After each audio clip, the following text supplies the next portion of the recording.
What's up, people? So we're gonna go ahead and do an install of this Ryobi garage door opener. This is the one I picked up around New Year's for $98.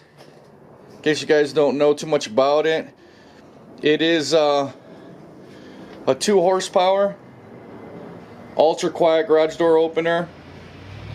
This is supposed to be their new and improved model. Up top here shows that it's Wi-Fi compatible. It's got an LED light, wireless control pad, 7 accessory ports, and you can actually use a Ryobi battery just in case your power goes out and you still want to use your garage door opener.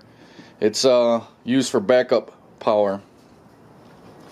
Now the cool thing about this garage door opener is actually has accessory ports here, and you can actually buy their attachments. They got multiple attachments here. They got a speaker, a fan, an inflator, security camera, parking assist, and then a retractable cord reel. And these all plug into this garage door opener, which is pretty sweet. You also can use your phone, download the Ryobi app, and you should be able to use your phone as actually a way to access the status of your garage door opener. Just go to your app store, whether you have an Apple or you go through Google Play. But I'm pretty excited to install this. Here's another view of the attachments here. There's a security camera, Bluetooth speaker, your fan, the inflator, the parking assist, and then the retractable cord reel. Alright guys, so I got everything out of the box. Here goes the tracks here, as you can see. And then over here we got everything else that comes in the box. You got your keypads, your sensors, these that go in your car. Here's your outdoor keypad. There's a cover on it. There's your indoor keypad.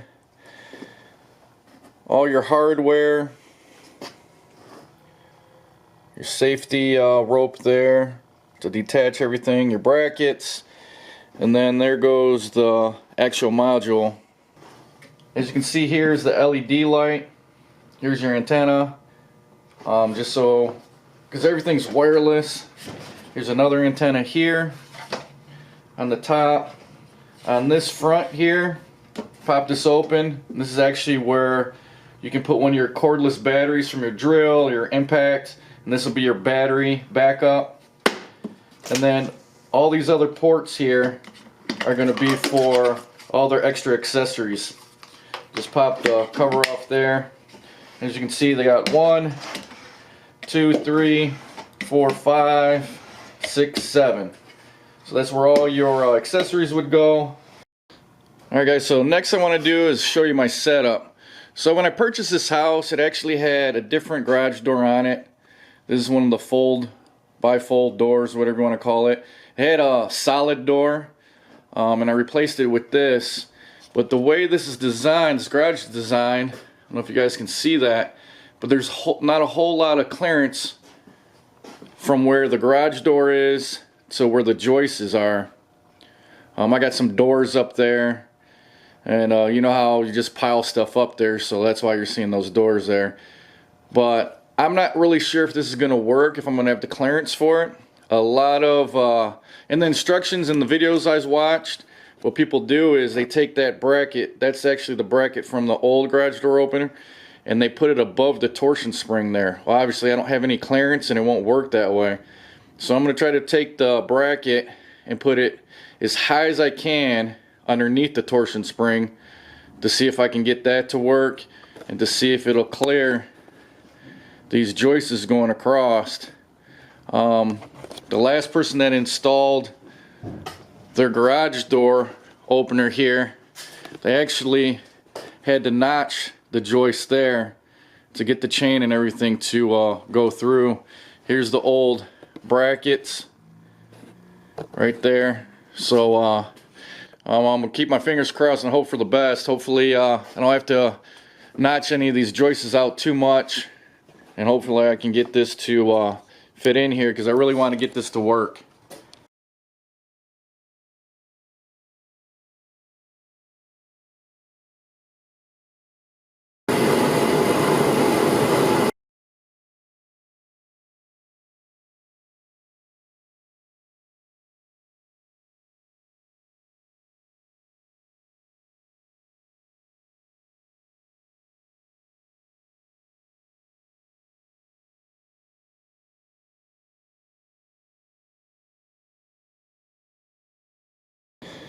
Alright guys, so real quick, when you're putting these braces on, you want to make sure that you slide these all the way until they hit this stopper here.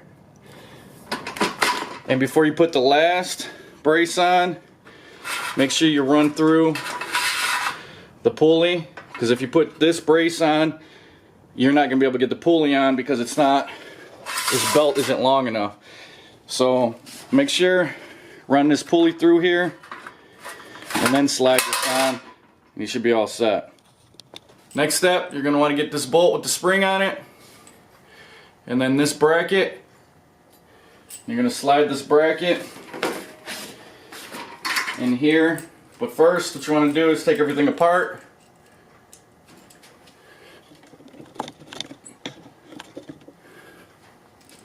You're going to slide the head of this bolt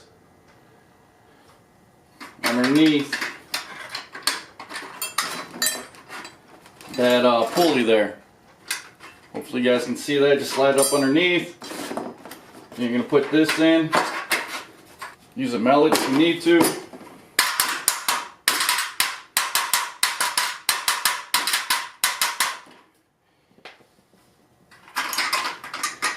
Pull the belt and everything up through. Put the spring on, and then put the bolt on.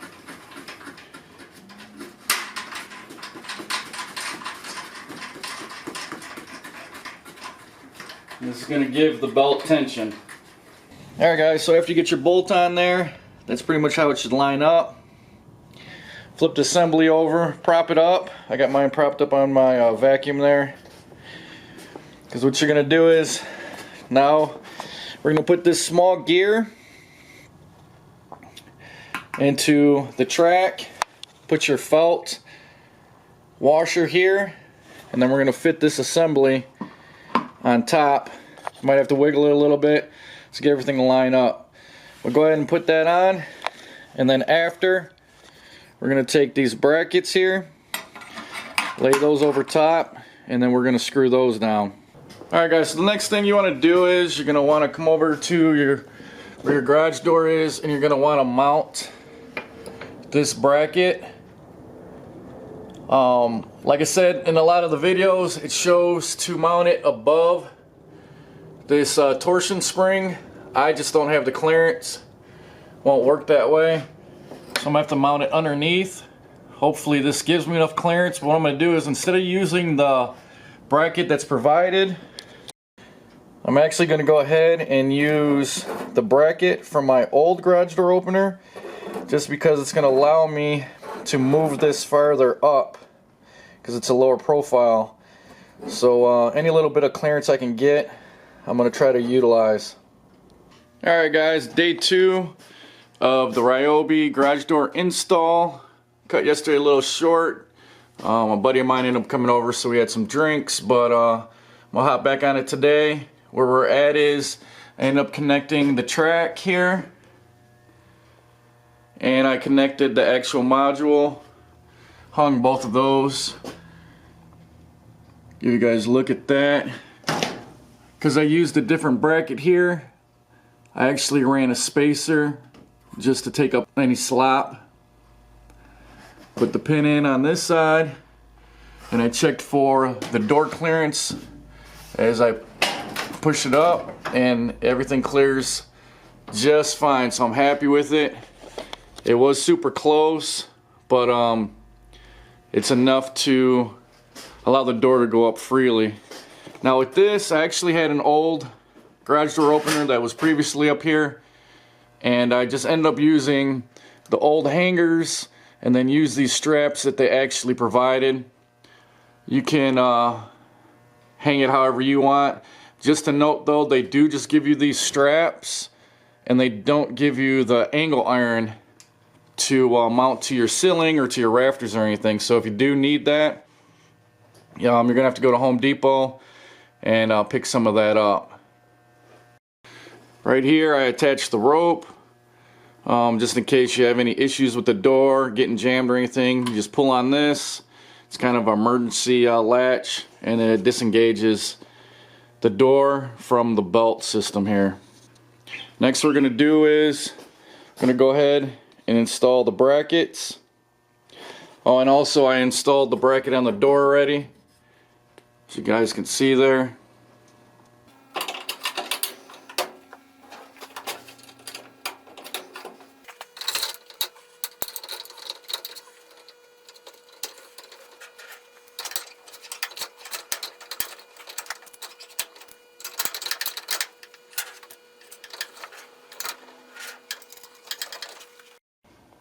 Alright guys, so the next thing you want to do is install your door sensors. This is what they look like. There's the lens on them. You want to face both of these towards each other and mount them with those brackets to the bottom of your door. Purpose of these is just for safety reasons. If you have something in the way of this beam, the door won't close, so this way nothing gets damaged. Alright guys, so that's what that's going to look like. They give you a wing nut for the back so you can adjust it. I actually just shot it in there with a screw, but they give you these lag bolts if you want to use those. I think that's kind of overkill for just that small of a bracket. And then I got the other one all the way down there, if you guys can see it. So you want to make sure that they're at the same height, so use a tape measure. I got mine about 6 inches to the top. Now what you got to do is you got to take the wire from each one, and you actually got to route it up to that. And that's where it plugs into. Alright guys, when you are running the wire, they do give you these brackets that nail into the wall to hold the wire in place. That's what it looks like. I'm actually just going to run the wire up, probably across to the center, and then run it straight down to the module. I ran the wires up along the header board there, and then I ran them down the middle over the joist all the way to this joist here. Wrapped around the access because I'm probably gonna, over the summertime, clean up the ceiling here, and I might reroute the wires. But once you get it up there, you're gonna want to strip them, and you're going to want to connect the two gray wires. There's a line on the wires. Connect those two together, and then there's two wires that are just all white. Connect those two together, and then you're going to want to plug them into the port there that says, there's one marked W and there's one marked gray, or G for gray. So just push those in there and you should be good to go. Alright, the next thing we're going to do is install the indoor keypad. Here's the keypad, here's the backing to the keypad, and then here's the receiver to the keypad. And this is going to connect to the actual garage door opener up there, kind of like the same way we connected the wires for the sensors. The thing is, this has actually got a magnetic back to it, and you just magnetize it to the rail so you can leave it up there by the actual module. Alright guys, that's what it looks like with the backing installed. As you can see up there, it says up, so that's up. Make sure you put batteries in your keypad there, and then just clip it back on.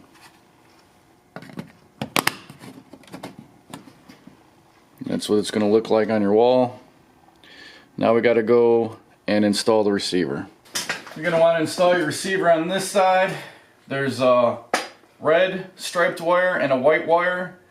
You're going to want to plug this into where it says R for the red striped wire, and then white obviously goes to the W.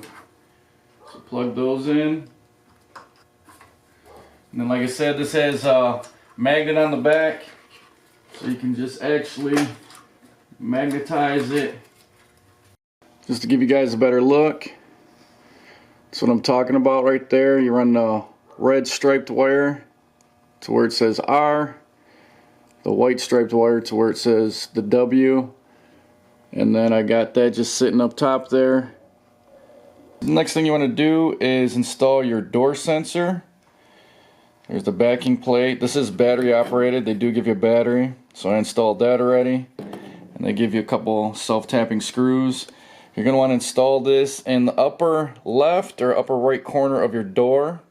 There's the door sensor installed. I went ahead and plugged in the unit. As you can see there, the LED light is on. I actually went and set the up and down limits already. To do that, you just hold the up button for 7 seconds until it starts blinking, and then you let it go. Hit the up button again to actually open the door, and you hold it until you get to the point to where the door is fully open. You let it go, and then you hit the set button, and that's all back there underneath that door. And then you do the down set the same way. You just hold that button for 7 seconds. It'll start blinking. Let it go. Hit it again and hold it until the door's fully closed. Let go of the down button and then hit the set button to set your parameters. I went ahead and programmed the car remote. To do that, you hold the program button until the LED light goes out. Once it goes out, you hit the 1 button on the remote. The LED light will kick back on, and this should be programmed. So we're going to check it out. I'm going to go ahead and hit it.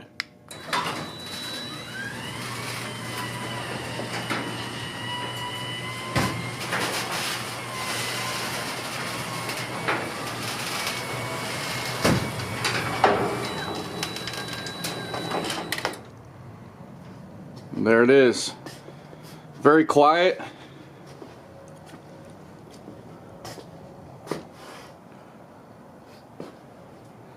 I'm going to test these sensors down here, see if those work. I'm going to hit the remote on here again for it to go down. It's going down. There you go. Walked in front of the sensors and it picked the door back up. So the sensors seem to be working good. This one over here is red to let you know that it's working. And then this one over here is green. And if you block that laser, it goes out. So that's how you test to see if those are working or not. Alright, next I programmed the indoor keypad here. To do that, all you do is press the button on that receiver there. Hold it for 3 seconds or until the LED on there starts blinking. When it starts blinking, you come over to your keypad. Hit the up and down button once, it'll stop blinking, and then you hit it again and it should pair up. Hit it here, and there goes the door. Now it does say in the instructions to try to get the receiver so that it's in clear sight of the indoor pad. So that's why I got it pointed this way. Go ahead, hit it again. There's the door going down.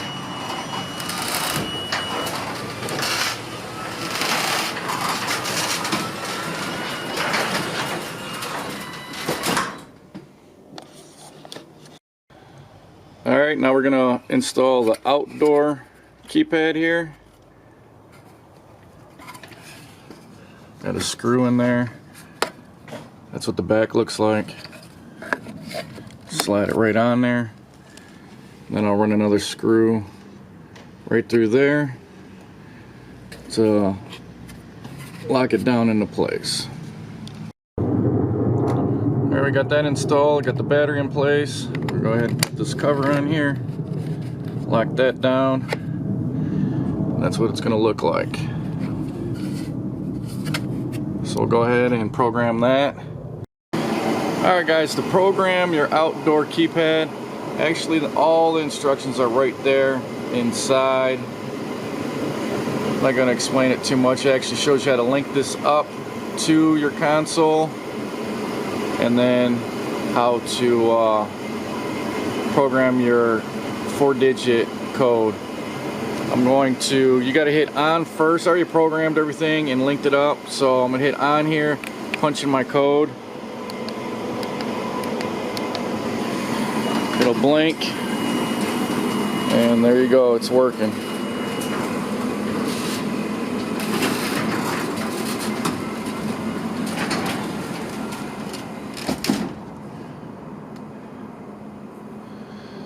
Go back over. As you can see, it lights up. Hit on. I'll punch in my code. And there it goes, opening up again. Nice, smooth, quiet.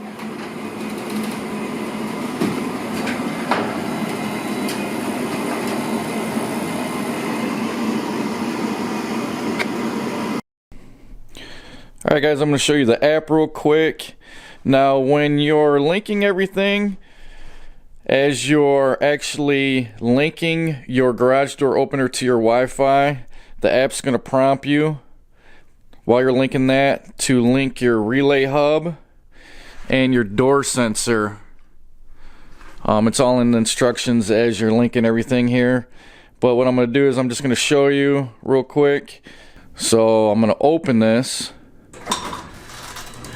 and you'll see the status of the door. The door is currently opening in the background, and as you can see, it shows the shop is opening. The shop is open. And that's the door sensor working as it should. I'll go ahead and close it.